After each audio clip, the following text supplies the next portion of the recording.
Hello everybody, Namaste and welcome back to my YouTube channel Job and Scholar. I'm Dr. Kamika Chaudhary and I am an assistant professor in a government PG college. आज के इस video में बात करेंगे दो अलग अलग organisations में आई हुई यंग प्रोफेशनल की वैकेंसी के बारे में। ठीक है, हो सकता है कि मैं थंबनेल में ऐसा मेंशन ना कर पाऊँ, लेकिन वीडियो के स्टार्टिंग में फर्स्ट लाइन में मैं आपको बता रही हूँ कि आज मैं आपको यंग प्रोफेशनल की वैकेंसी के बारे में बताऊंगी जो कि आपकी दो अलग अलग ऑर्गेनाइजेशंस में आई है। पहली आई है आपकी मिनिस्ट्री ऑफ एजुकेशन में, ठीक है, उसी के अंडर आपका EDCIL department of higher education, ministry of education की वैकेंसीज है। एंड दूसरी वैकेंसीज है आपकी MECL which is your mini Ratna company, ठीक है, that also comes under your government of India only. So दोनों ही आपकी गवर्नमेंट ऑफ इंडिया की वैकेंसी है एंड दोनों में क्या है, आपका दोनों में ही यंग प्रोफेशनल्स की वैकेंसी है, अलग अलग सब्जेक्ट्स हैं, अलग अलग सैलरी पैकेज है। जो आपका मिनिस्ट्री ऑफ एजुकेशन वाला है उसमें आपका 70,000 पर मंथ का यंग प्रोफेशनल का सैलरी होगा या इनकम होगा, and in your another one उसमें आपका 60,000 पर मंथ का। बट मैटर क्या करता है, आपका एलिजिबिलिटी क्राइटेरिया, आपकी जो इसेंशियल क्वालिफिकेशंस मांगी गई हैं वो सब आपके पास है या नहीं है। तो वीडियो को मैं फटाफट से कंप्लीट करने की कोशिश करूंगी, दोनों ही वैकेंसीज के बारे में चेक करके जरूर जाना। चलिए तो पहली वैकेंसी को स्टार्ट करते हैं। सबसे पहले आप देख सकते हैं यहाँ पे मेरे सामने लिखा हुआ है EDCIL India limited, that is your mini Ratna category 1 CPSE under the ministry of education and government of India. इसको क्या चाहिए, इसको चाहिए 7 young professionals on contract basis. कितने साल का कॉन्ट्रैक्ट होगा वो भी हम देखेंगे, ठीक है। एंड सबसे पहले यहाँ पे मेंशन्ड आउट है कि ये जो आपका एंटरप्राइज है which is your CPSE category 1 का एंटरप्राइज है and it falls under your ministry of education undertaking end to end projects in ICT। इसका काम है कि ये एंड टू एंड प्रोजेक्ट्स लेता है इंफॉर्मेशन एंड कम्युनिकेशन टेक्नोलॉजी में, इंफ्रास्ट्रक्चर में, कंसल्टेंसी में and allied services in education sector. तो एजुकेशन सेक्टर से इस पूरा का पूरा जो फंक्शनिंग है EDCIL की आपके किससे रिलेटेड है, that is related to your education sector only. अब हम बात करते हैं कि कौन कौन से आपके यंग प्रोफेशनल्स किस किस सब्जेक्ट में मांगे गए हैं, ठीक है, और क्या क्राइटेरिया है। सबसे पहले जनरल कैटेगरी का YP है, नंबर ऑफ पोस्ट आपकी 4 हैं। एजुकेशन क्वालिफिकेशन सबसे पहले बताया गया है कि BTech हो सकते हैं, MTech हो सकते हैं या मास्टर्स हो सकते हैं किसी भी नॉन टेक्निकल कोर्स में। मास्टर्स MTech की जगह आप MSc भी हो सकते हैं, ठीक है, या MC भी हो सकते हैं। नॉन टेक्निकल कोर्स हो सकता है आपका, मास्टर्स हो सकता है, ठीक है। तो BTech MTech या मास्टर्स है किसी भी आपके पास नॉन टेक्निकल कोर्स में यू आर एलिजिबल। ये नहीं है आपके पास BE BTech LLB LLM की डिग्री होल्डर हैं आप लोग, या फिर आपके पास मास्टर्स डिग्री है इन नॉन टेक्निकल कोर्स, ठीक है। तो इसमें से कोई भी आपके पास डिग्री प्रेजेंट है तो आप एलिजिबल हो जाएंगे, ठीक है। उसके बाद ये वाला कॉलम हम बाद में देखते हैं। उसके बाद यंग प्रोफेशनल की एक वैकेंसी यहाँ पे आई है ग्रेजुएट्स के लिए, या फिर अगर आपके पास मास्टर्स की डिग्री है स्टैटिस्टिक्स और ऑपरेशनल रिसर्च में, you will be good to go. Then आपके पास यंग प्रोफेशनल इकोनॉमिक्स की वैकेंसी है, एक वैकेंसी आई है जहाँ पे आपका ग्रेजुएशन या मास्टर्स ही मांगा गया है इन द सब्जेक्ट इकोनॉमिक्स और पब्लिक सेक्टर और डेवलपमेंट स्टडीज। अब ग्रेजुएशन इन इकोनॉमिक्स यानी कि ग्रेजुएशन में आपके पास इकोनॉमिक सब्जेक्ट होगा तो और भी बेहतर है, या फिर आपने मास्टर्स की डिग्री ऑब्वियसली इकोनॉमिक्स में परस्यू की हुई हो, या फिर पब्लिक पॉलिसी भी चलेगा या डेवलपमेंट स्टडीज है, that is also going to work fine. Then हमारे पास आता है यंग प्रोफेशनल लीगल की वैकेंसी। अगेन हमारे पास एक वैकेंसी है ग्रेजुएशन और masters degree in law. Young professionals की बहुत सारी वैकेंसीज नहीं आती है, एक एक दो दो तीन तीन 6-7 इतनी वैकेंसीज आती हैं, ठीक है। बहुत कम ऑर्गेनाइजेशन होती हैं जो 10 15 20 50 तक की यंग प्रोफेशनल वैकेंसी देती हैं। तो यंग प्रोफेशनल आपका होता क्या है, बेसिकली आप लोगों को कॉन्ट्रैक्चुअल बेसिस पे क्या किया जाता है, किसी भी मिनिस्ट्री में हायर किया जाता है। एडवांटेज क्या है, सबसे पहला एडवांटेज है कि आपको जो वहाँ का एक्सपोजर मिलेगा, वहाँ का एक्सपीरियंस मिलेगा, जो वर्क कल्चर होगा आप उसको सीखेंगे, एंड उसी के साथ साथ में आपको पता चलेगा कि कोई भी मिनिस्ट्री आपके पर्टिकुलर डोमेन में फंक्शन कैसे करती है। तो वो जो एक्सपीरियंस है वो इनवैल्यूएबल आपका एक्सपीरियंस बन जाता है, क्योंकि ये कॉन्ट्रैक्चुअल पोजीशन है जो रिन्यू हो जाता है आफ्टर अ ईयर जो कॉन्ट्रैक्ट है, ठीक है, लेकिन आपकी परमानेंट पोजीशन ये नहीं होती है। तो उस केस में हम क्यों अप्लाई करें, हम इसलिए अप्लाई करें क्योंकि जब ऐसी पोजीशंस आती है जहाँ पे आपकी एप्लीकेशन को शॉर्टलिस्ट करने की बारी आती है, ठीक है, सबसे पहला होता है कि एप्लीकेशन स्क्रीनिंग होती है या नहीं होती है। उन सारी परमानेंट पोजीशन में अगर आपके पास फॉर एग्जाम्पल ग्रेजुएशन के साथ साथ यंग प्रोफेशनल का भी एक्सपीरियंस है, तो that is going to make a difference बहुत बड़ा, ठीक है, बहुत बड़ा डिफरेंस वो इम्पैक्ट आपका क्रिएट करता है कि आपको एक बहुत अच्छा एक्सपीरियंस आप लोगों के पास है। तो जिन लोगों को भी अभी प्रेजेंट में एक सोर्स ऑफ इनकम की जरूरत है, प्लस ये वाला जो अगर आपके पास अभी आपके पास कोई परमानेंट जॉब नहीं है, you are seeking out for the job, so young professional की वैकेंसी वहां पे आप लोगों के लिए बहुत अच्छा काम कर देती है, ठीक है। अब यहाँ पे हम घबराने की जरूरत नहीं है, क्योंकि यहाँ पे लिखा है कि आपकी जो ये डिग्रीज है ना, वो आपके इन सारे में से किसी भी आपका इंस्टीट्यूट एग्जिस्ट करना चाहिए एनआईआरएफ की रैंकिंग 2025 के अकॉर्डिंग। या तो आपका आईआईटीज, आईएम्स, ट्रिपल आईटीज या एनआईटीज हो सकता है, या फिर आपका institution of top 200 NIRF ranking में आपका इंस्टीट्यूट लाई कर सकता है। Top 200 NIRF ranking in universities, in college category, college भी अगर है तो भी चलेगा। International institutions of eminence figuring in QS ranking, top 125 NIRF ranking in management category and top 40 NIRF ranking in law category. अब आपको बहुत भटकने की जरूरत नहीं है और डरने की भी जरूरत नहीं है, क्योंकि बहुत बहुत सारे यहाँ पे आपके कॉलेजेस एंड जो यूनिवर्सिटीज हैं वो इंक्लूड हो जाती हैं। मैं ऐसा किस लिए बोल रही हूँ, क्योंकि इस पीडीएफ के लास्ट में कम से कम 6, 7, 8, 10 पेजेस का यूनिवर्सिटीज की लिस्ट है, जहाँ पे आप अपना यूनिवर्सिटीज, अपना कॉलेज, जिस भी ऑर्गेनाइजेशन से आपने पढ़ाई करी है, तो आप चेक कर सकते हैं कि वहाँ पे उसका नाम है या नहीं है, ठीक है। तो सभी में यही है, आप जिस भी पोजीशन के लिए अप्लाई करेंगे उसके सामने ये पढ़ लेंगे एंड फिर लास्ट में पीडीएफ को स्क्रॉल करेंगे एंड लास्ट में जाके आप चेक कर सकते हैं कि हाँ आपकी यूनिवर्सिटी है या नहीं है। डिजायरेबल है कि आपका बैकग्राउंड अगर रिसर्च में है, आपके पास पब्लिश्ड पेपर्स हैं, डेटा एनालिटिक्स का आपके पास एक्सपीरियंस है, रिपोर्ट राइटिंग आपको आती है, policy making and so on, बहुत सारी चीजों में आपका क्या है, या फिर आपको एमएस ऑफिस में ऑब्वियसली काम करना आता हो, ये सारी अगर आपके पास relevant experience in education sector है तो आपको वेटेज मिलेगा। आपने कहीं ट्यूशन पढ़ाया, कोचिंग पढ़ाया, किसी कॉलेज में पढ़ाया है, कॉन्ट्रैक्चुअल बेसिस पे पढ़ाया है, परमानेंट बेसिस पे पढ़ाया, जिस भी बेसिस पे आपने कहीं पे पढ़ाया हुआ है, तो वो भी आपका एक्सपीरियंस वर्कआउट करता है। तो कभी कभी क्या होता है कि मैटर नहीं करता आपने कहाँ पे काम किया है, मैटर करता है कि आपने काम किया है। तो ये पोजीशंस आपको वही एक एडवांटेज, एक एज देगी, ठीक है। तो ये डिजायरेबल है अगर आपके पास, तो बहुत अच्छी बात है। दूसरी इंपॉर्टेंट बात यहाँ पे मैं बताऊंगी कि एक तो जब भी हम यंग प्रोफेशनल की वैकेंसी के लिए अप्लाई करते हैं तो हमको कोई फीस पे नहीं करनी होती है, नो फीस फॉर एनीबॉडी, ठीक है।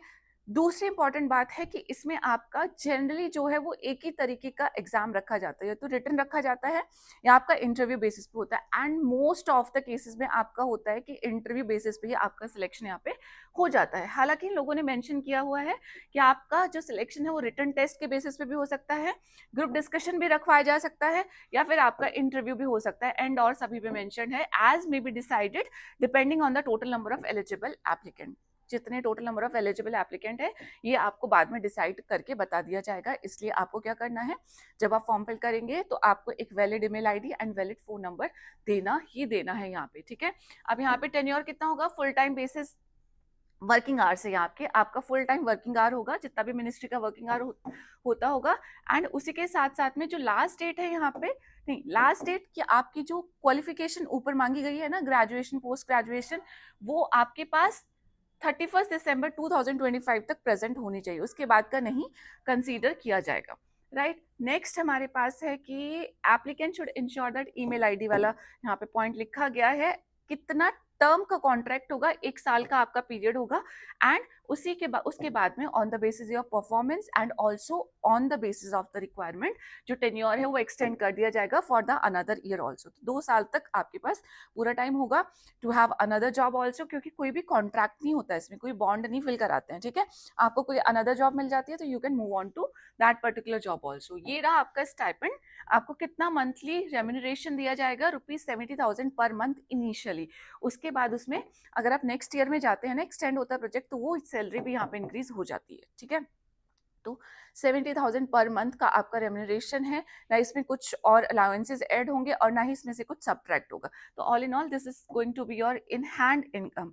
नेक्स्ट है आपके पास रिसिप्ट ऑफ एप्लीकेशन, यानी कि लास्ट डेट ऑफ एप्लीकेशन क्या होगा, मार्च आने वाला है, 17 मार्च 2026 तक आपको एप्लीकेशन भेज देनी है ना। अगर आपको कोई क्वेरी होती है, ये ईमेल आईडी दी हुई है, एंड उसके बाद we will just see quickly कि कहाँ पे है वो लिस्ट जो हमें देखनी है, that is the list of the universities. ये देखिए पूरी लिस्ट हमारे पास प्रेजेंट है, एनआईआरएफ रैंकिंग टॉप 200 यूनिवर्सिटीज आप अपनी यूनिवर्सिटीज बस चेक करना है आपको 200 and it is just going to go on and on and on. So this was about this particular vacancy. जैसा कि मैंने वीडियो के स्टार्टिंग में बोला था कि 2 अलग अलग ऑर्गेनाइजेशन में आपकी यंग प्रोफेशनल की वैकेंसीज है. अब हम बात करेंगे जो सेकेंड ऑर्गेनाइजेशन है वो कौन सी है एंड उसमें क्या क्या आपका एजुकेशन क्वालिफिकेशन मांगा है. 2 ही पॉइंट देखने वाले हैं, 3 पॉइंट देखेंगे. एजुकेशन क्वालिफिकेशन क्या मांगा है, एक्सपीरियंस है या नहीं है, देन आपका लास्ट डेट क्या होने वाली है एंड कौन कौन से सब्जेक्ट्स में एलिजिबिलिटी बनती है. तो इसको हम एग्जिट करते हैं and we will just move on to the next one. So this is your next organisation जिसका नाम है mineral exploration and consultancy limited. This is again your mini ratna one government of India enterprise. ये भी आपका government of India के अंदर ये enterprise आती है. इसको भी engagement of the young professionals है on the fix term engagement contractual basis in MECL, right. आप फटाफट से चेक करते हैं जिससे कि वीडियो लंबी ना हो. पहला सब्जेक्ट है वो है आपका यंग प्रोफेशनल इन जियोलॉजी. इसमें आपके नंबर ऑफ पोस्ट हैं 7 एंड आफ्टर दैट ये सारे इसेंशियल एजुकेशन क्वालिफिकेशन है. MSc MTech in geology, applied geology, earth sciences, exploration geology, mineral exploration, geological technology और the courses that are approved by the UGC and wherever applicable. ठीक है, अगर आपके पास courses हैं तो भी चलेगा, बट इसमें आपसे क्या मांगा है कि आपके पास डिग्री के साथ साथ में 2 साल का रेलिवेंट एक्सपीरियंस भी चाहिए. ठीक है, दिस इज कंपलसरी, ये डिजायरेबल नहीं है. तो अगर आपके पास 2 साल का पोस्ट क्वालिफिकेशन एक्सपीरियंस है प्लस आपके पास इनमें से कोई डिग्री है तो आप जियोलॉजी के यंग प्रोफेशनल के लिए अप्लाई कर सकते हैं.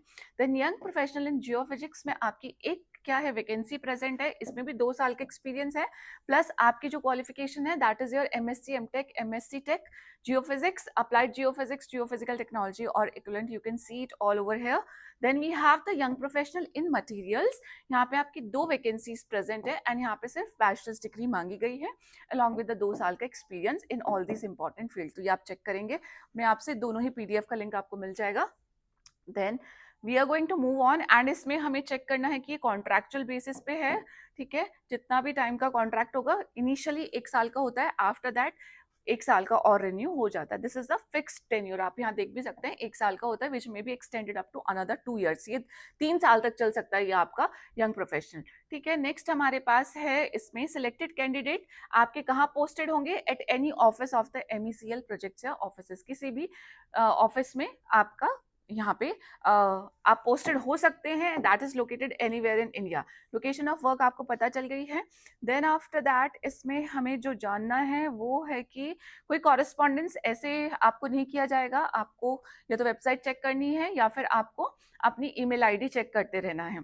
देन आफ्टर दैट इसमें आपका ड्यूरेशन ऑफ ट्रेनिंग अप्रेंटिस और internship which is attend during the academic course curriculum will not be considered as experience. अगर आपने कोई इंटर्नशिप किया, ट्रेनिंग किया, अप्रेंटिस किया है तो वो वहाँ पे ये लोग कंसीडर नहीं कर रहे हैं.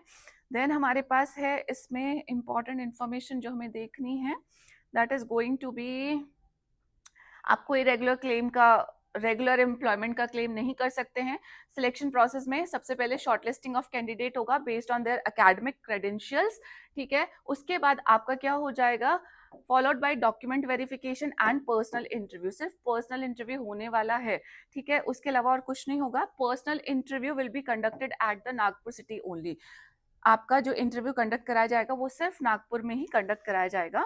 देन आफ्टर दैट इसमें जो इंपॉर्टेंट चीजें हैं वो है मंथली स्टाइपेंड. इसमें कितना रखा गया है, इसमें 60,000 का रखा गया है एंड मैक्सिमम एज इसमें 35 ईयर्स रखी गई है. ठीक है, तो ये मेरे ख्याल से यही कुछ इंपॉर्टेंट टर्म्स एंड कंडीशंस है. बाकी आप लोग प्लीज इसको रीड आउट करेंगे क्या क्या चीजें हैं. लीव्स आपकी 12 days इन ईयर बन जाती है एंड ये कुछ जनरल इन्फॉर्मेशन है. मिनिमम एसेंशियल क्वालिफिकेशन कंसीडर की जाएगी एंड इसमें आपका फीस रखा गया है ₹500 for the general OBC and EWS candidate.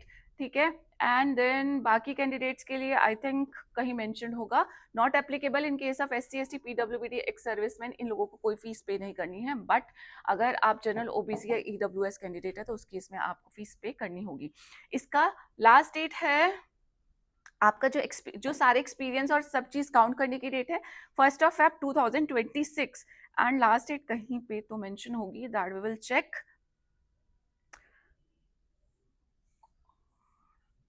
Let us just see where is the last date. Okay, this is the last date 9th of March 2026, यानी कि 9th मार्च 2026 को आपको यहाँ तक अप्लाई कर देना है।